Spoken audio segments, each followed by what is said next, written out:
नमस्कार। आज मैं आपको सुनाने जा रहा हूँ एक कहानी, एक लालची हलवाई की जिसका नाम था बलराम। और उसकी कहानी में था एक जादुई मटका। जरा सोचिए, क्या एक साधारण सा खाना पकाने वाला बर्तन किसी को जिंदगी भर का सबक सिखा सकता है? चलिए, आज इसी कहानी में ये राज पता करते हैं।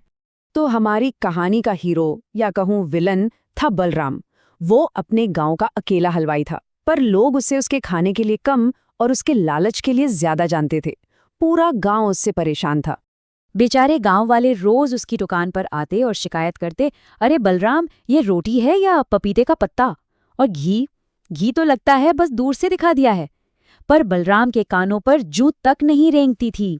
बलराम को सब पता था। उसे पता था कि गांव वालों के पास और कोई चारा ही नहीं है। आखिर दुकान तो बस एक ही थी।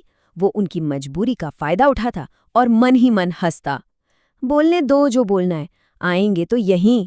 लेकिन हर चीज की एक हद होती है ना? तो एक रात जब जोरों की बारिश हो रही थी, बिजली कड़क रही थी, एक ऐसा तूफान आया जो बलराम की जिंदगी को हमेशा के लिए बदलने वाला था। उसी तूफानी रात को एक बूढ़ी अम्मा बेचारी ठंड से कांपती हुई उसकी दुकान पर आई। उसने सिर्फ 2 रोटी मांगी, पर पत्थर दिल बलराम जोर से चिल्लाया, चलो हटो यहां से, मुफ्त में कुछ नहीं मिलता। लेकिन उसी दुकान में एक छोटा लड़का भी काम करता था, गुड्डू। उसका दिल बहुत नरम था।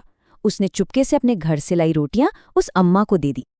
अगली सुबह जब तूफान शांत हो गया, तो बलराम ने देखा कि उसकी दुकान के दरवाजे पर एक बड़ा ही अनोखा मटका रखा हुआ है।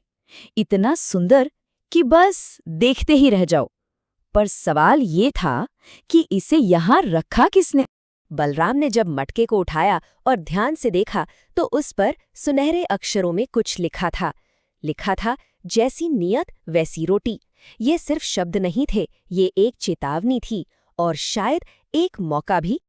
ये पढ़कर बलराम जोर से हंसा। नियत? हा, मेरी नियत तो एकदम साफ है, खूब सारा पैसा कमाना।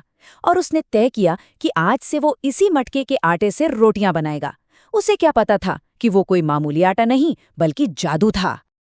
और फिर तो मानो कोई चमत्कार हो गया। जैसे ही बलराम ने आटा गूंथा, ऐसी प्यारी खुशबू उठी कि पूरे गांव में फैल गई। और रोटियां, अरे बाप रे, वो तो तवे पर जाते ही गुब्बारे की तरह फूल जाती, एकदम गोल, सुनहरी और मजेदार। जो भी खाता बस वाह वाह कर उठता। देखते ही देखते दुकान के बाहर लंबी लंबी लाइनें लगने लगी। पर क्या बलराम सुधरा? बिल्कुल नहीं। इतनी कामयाबी देखकर तो उसका लालच और बढ़ गया। जैसे जैसे रोटियां फूल रही थीं, उसका लालच भी बढ़ता जा रहा था। और फिर लालची बलराम ने ठीक वही किया जो एक लालची इंसान करता है। उसने रोटियों के दाम सीधे दोगुने कर दिए। गांव वालों ने पूछा तो अकड़ कर बोला, अरे भाई, जादुई रोटी का दाम भी तो जादुई ही होगा। बेचारे गरीब गांव वाले ये सुनकर बहुत उदास हो गए। पर बलराम का लालच यही नहीं थमा। अब उसके दिमाग में एक और शैतानी ख्याल आया। उसने सोचा कि क्यों ना इस जादुई मटके को ही बेवकूफ बनाया जाए और पैसा कमाया जाए। तो ज्यादा कमाने के चक्कर में बलराम ने क्या किया पता है? उसने चुपके से आटे में ढेर सारा पानी मिला दिया। पर वो ये भूल गया कि मटका जादुई था। वो सब देख रहा था।